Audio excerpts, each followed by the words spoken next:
विधवा की शादी। सिर्फ 30 साल की थी नीलम जब एक कार हादसे में उसके पति की मौत हो गई। उसकी गोद में था उसका 4 साल का बेटा और ढेर सारी जिम्मेदारियां। नीलम को सजने संवरने और अच्छे कपड़े पहनने का बहुत शौक था, लेकिन पति की मौत क्या हुई, नीलम की तो जैसे दुनिया ही बदल गई। मेरे बेटे को गुजरे हुए अभी 1 साल भी नहीं हुआ और तूने गुलाबी रंग का कुर्ता पहना हुआ है। तुझे अपने पति के जाने का जरा भी गम नहीं है क्या? ऐसी बात नहीं है मम्मी जी, लेकिन पूरी जिंदगी सिर्फ रोकर तो नहीं गुजारी जा सकती ना। तो क्या करेगी? पार्टियां मनाएगी? अरे एक तो मेरा बेटा मर गया और तुम्हें कोई फर्क ही नहीं पड़ता। मम्मी जी, मेरा भी पति गया है और इस बात से मुझे कितना फर्क पड़ता है मैं आपको बता भी नहीं सकती। लेकिन अगर मैं रोती हूँ तो मेरा 4 साल का बेटा बहुत रोता है, अपने पापा को याद करता रहता है। उसे दिखाने के लिए ही सही, मेरा ठीक से रहना बहुत ज़रूरी है। कुछ दिनों के बाद, मम्मी जी, मैं नौकरी करना चाहती हूँ। लेकिन उसकी क्या जरूरत है? यहाँ घर में रह रहकर मेरा दम घुटता है। पूरा दिन मुझे अपने पति की याद आती है। कुछ देर के लिए ही सही घर से बाहर जाऊंगी तो शायद कुछ अच्छा लगे। ठीक है, जैसा तुम्हारा मन करता है वैसा करो, लेकिन ध्यान रखना ये ज्यादा चटक मटक रंगों के कपड़े पहनकर घर से बाहर जाने की जरूरत नहीं है, वरना दुनिया हमारे बारे में बातें करेंगी। अपनी सास की बात मानकर नीलम सफेद रंग के कपड़े पहनकर ऑफिस जाना शुरू कर देती है। ऑफिस में नीलम की एक सहेली बनती है, दिव्या।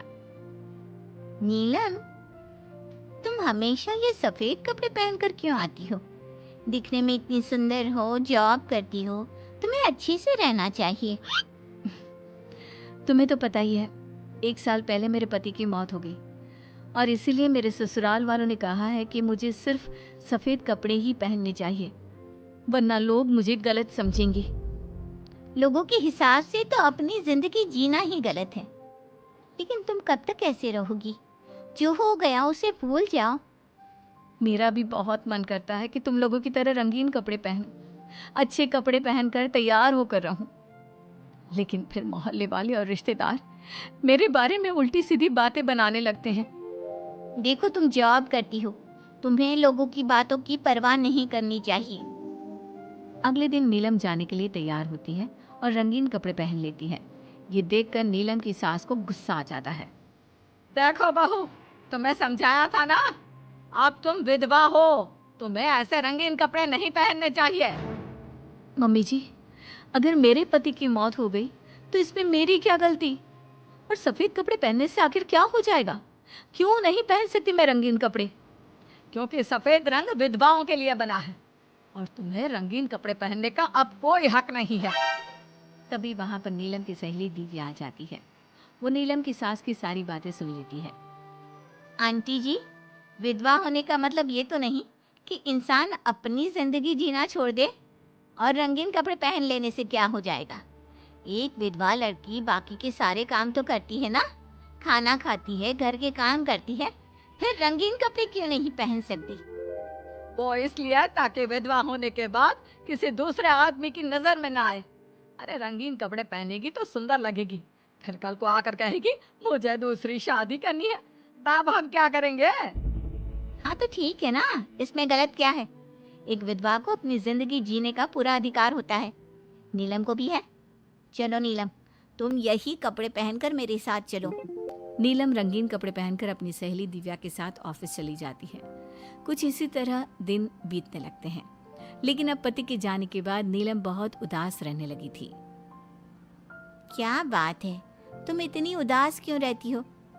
देखो, नए दोस्त बनाने चाहिए, लोगों से बात करनी चाहिए।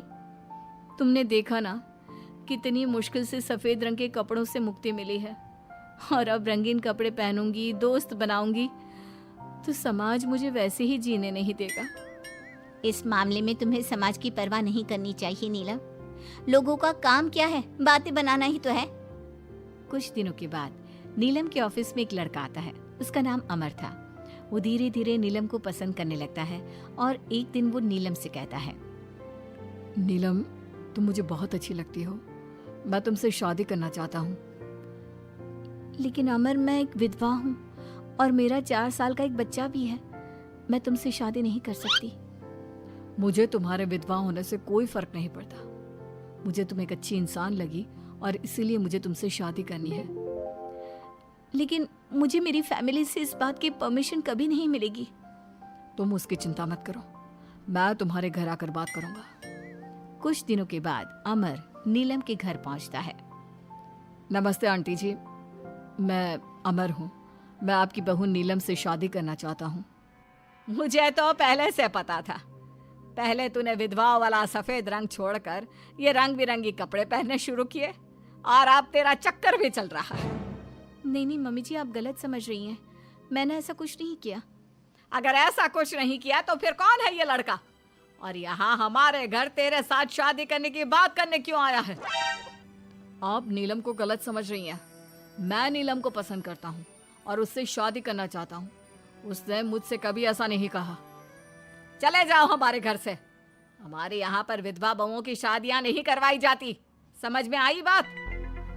अमर वहां से चला जाता है और नीलम की सास उसे बहुत उल्टा सीधा सुनाती है। कुछ दिनों के बाद पड़ोस में एक शादी होती है। वहां पर सारी औरतें तैयार होकर आती हैं। नीलम की सास भी उसे वहां पर चलने के लिए कहती है। नीलम सफ़ेद रंग के कपड़े पहनकर अपनी सास के साथ वहां पर जाती है, क्योंकि ऐसा उसकी सास ने कहा था। पर सारी औरतें काफ़ी सुंदर तैयार होकर आई थी।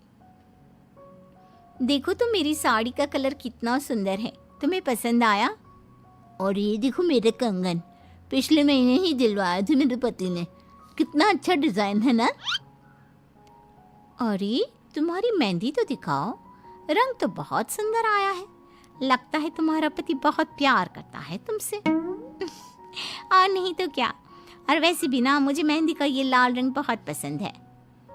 अरे जरा उधर तो देखो, ये नीलम वहां पर क्या कर रही है? हम सबके बीच में विधवा का क्या काम? अरे इसका यहाँ होना तो मनहूसियत है। इसकी सास को इतना भी नहीं पता कि इसे यहाँ नहीं लाना चाहिए था। ऐसे सफेद कपड़े पहनकर बैठी हुई है, दूर से पता चल रहा है कि उसका पति मर गया। नीलम की सास ये सारी बातें सुन लेती है और फिर अपनी बहू के उदास चेहरे की तरफ देखती है। नीलम की सास को इस बात का एहसास होता है कि उसने अपनी बहू के साथ अच्छा नहीं किया। घर आने के बाद, नीलम जरा मेरे पास आना बेटा। क्या हुआ मम्मी जी? मुझसे कोई गलती हुई है क्या? लो बेटा, बहुत सुंदर सुंदर और रंगीन साड़ियाँ हैं, ये सब तुम्हारे लिए। और सुनो, वो जो लड़का उस दिन घर आया था ना, क्या नाम था उसका? अमर। उसे कहना कि वो मुझसे आकर मिले। लेकिन अचानक क्या हुआ मम्मी जी? सब ठीक तो है ना? आप ये कपड़े मुझे क्यों दे रही हैं? और अमर से क्या काम है? बेटा, मेरे बेटे की मौत के बाद भी तुम मेरा इतना ख्याल रखती हो, नौकरी करती हो, पैसे कमाती हो। आज जब उस शादी में मैंने दूसरे लोगों की बातें सुनी, तब मुझे इस बात का एहसास हुआ कि विधवा होने के बाद भी तुम्हें जीने का अधिकार है। मम्मी जी, मैं कुछ समझी नहीं। देखो बेटा, जो चला गया वो चला गया, लेकिन आज के बाद तुम रंगीन कपड़े पहनोगी, खुश होकर रहोगी। और हाँ, मैं खुद तुम्हारी शादी अमर के साथ करवाऊंगी। लेकिन मम्मी जी, आप ये सब क्यों कर रही हैं? मैं तो आपके कहने पर सफेद कपड़े पहनकर शादी में गई थी। वही तो बेटा, मुझे अच्छा नहीं लगा। और ऐसा तो किसी किताब में नहीं लिखा कि विधवा होने के बाद एक लड़की को सिर्फ सफेद कपड़े पहनने चाहिए। अगर तुम ससुराल में रहकर अपनी जिम्मेदारी उठा सकती हो, तो फिर अपनी जिंदगी में सारी खुशियों पर भी तुम्हारा अधिकार है। नाचने वाली से शादी। दिनेश एक बार अपने दोस्त अमर की शादी में उसके गांव गया। दिनेश और उसके दोस्त शादी में जमकर मजे कर रहे थे। अमर की शादी में एक नाचने वाली लड़की भी आई थी, जिसका नाम था अमृता। उसका नाच देखकर वो लड़की दिनेश को बहुत पसंद आ जाती है। जब वो लड़की शादी में डांस करके वहाँ से जाने लगती है, तो दिनेश उसके पास जाता है। देखो, तुम मुझे बहुत पसंद हो, तुम बहुत अच्छा डांस करती हो। जी शुक्रिया, डांस की बात तो सही है, लेकिन आप मुझे पसंद करते हैं, ये बात समझ में नहीं आई। इसमें समझना कैसा? मैं तुमसे शादी करना चाहता हूँ। हाँ, आपको पता नहीं क्या, मैं नाचने वाली हूँ और हम जैसी लड़कियों से कोई शादी नहीं करता। बहुत लड़के आते हैं तुम्हारी तरह बातें बनाने वाले, शादी के प्रपोजल्स लेकर लेकिन शादी कोई नहीं करता। कौन करेगा मुझसे शादी? मैं सच कह रहा हूँ, मैं सच में तुम्हें बहुत पसंद करता हूँ और तुमसे शादी करना चाहता हूँ।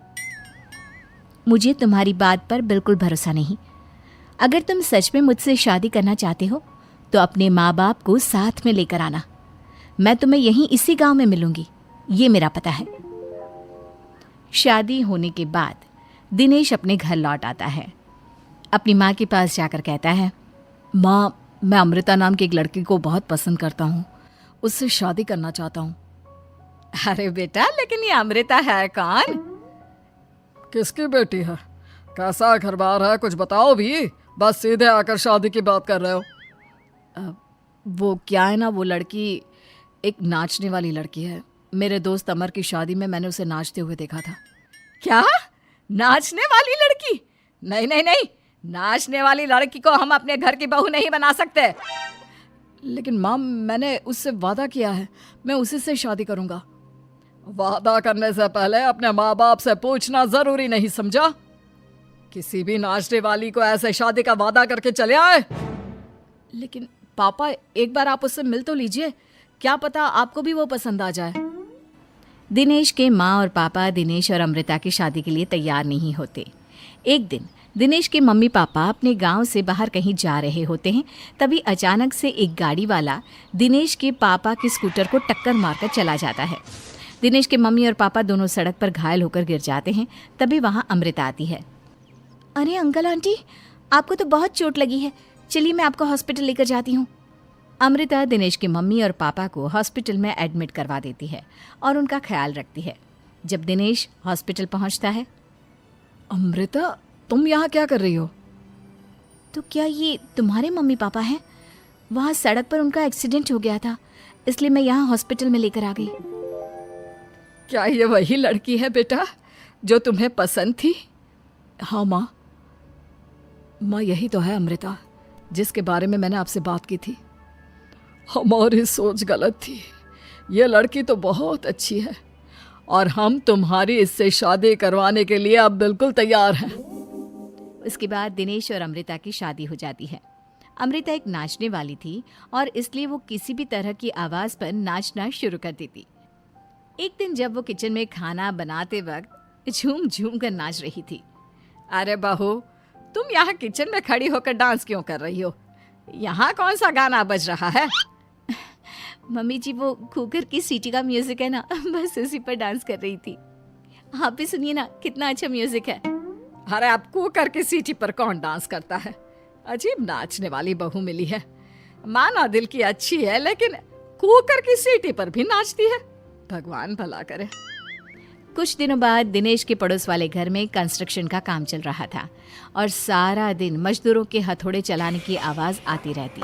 उस आवाज़ की वजह से अमृता घर का सारा काम छोड़कर डांस करती रहती। ये देखकर दिनेश के पापा कहते हैं, बेटा, तुम नाचने वाली बहू तो ले आए, लेकिन ये तो हथौड़ों की आवाज़ पर भी डांस करती है। और बेटा अपने घर का काम बिल्कुल छोड़ दिया है। सारा दिन बस मजदूरों के औजारों की आवाज़ पर डांस करती रहती है।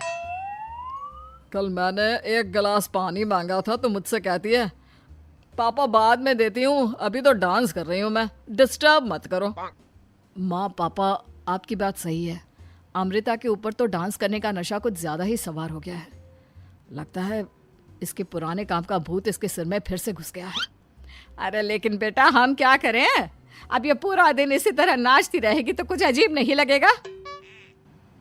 एक दिन दिनेश और उसका परिवार जंगल में पिकनिक मनाने जाने का प्लान करता है। दिनेश, उसकी पत्नी अमृता और माँ बाप चारों मिलकर जंगल में पिकनिक मनाने पहुंच जाते हैं। लेकिन तभी वहां पर जंगल के लोग उन्हें घेर लेते हैं। अरे क्या मुसीबत है ये? कौन है ये लोग? ये तो हमें जिंदा जलाकर खा जाएंगे, अब हमें कौन बचाएगा?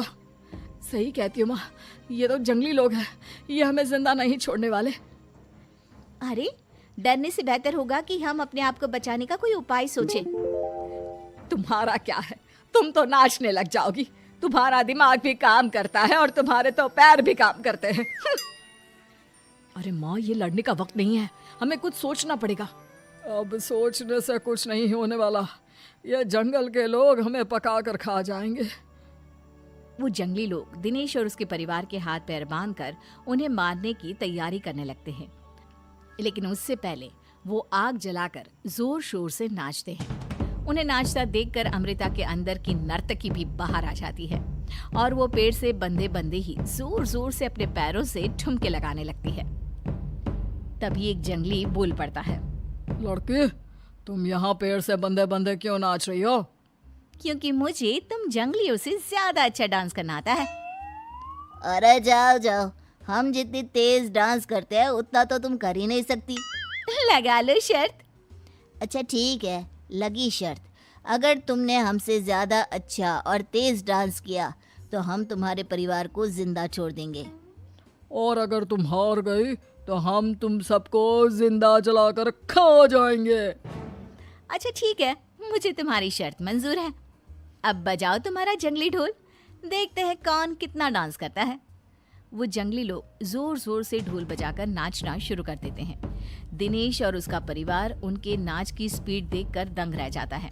अमृता भी उनके साथ बराबर से नाचने की कोशिश कर रही थी। धीरे धीरे अमृता ने अपने डांस की स्पीड को कम कर दिया। क्या हुआ, हवा निकल गई तुम्हारी? बढ़िया ही हमसे जीतने वाली। बस 1 मिनट रुक जाओ, तुमको तो मैं अभी बताती हूँ। अब तक अमृता धीरे धीरे नाच रही थी ताकि वो सारे जंगली थक जाए और अमृता बाद में जोर जोर से डांस करके उन्हें हरा दे। और ऐसा ही हुआ। अमृता ने अब तेज स्पीड से नाचना शुरू कर दिया। सारे जंगली अब तक थक चुके थे। देखा, अब पता चला कौन ज्यादा अच्छा और तेज नाच सकता है। हाँ हाँ, तुम ही हमसे ज्यादा अच्छा और तेज डांस करती हो। हमने मान लिया, बहुत थक गए, बस भी करो। अरे अभी कहाँ से बस करो, तुम कहो तो मैं दिन रात लगातार नाच सकती हूँ। हम तुम्हारे आगे हार मानते हैं, तुम अपने परिवार को लेकर यहाँ से चली जाओ। देखा माँ, आज नाचने वाली बहू ने हम सबकी जान बचा ली।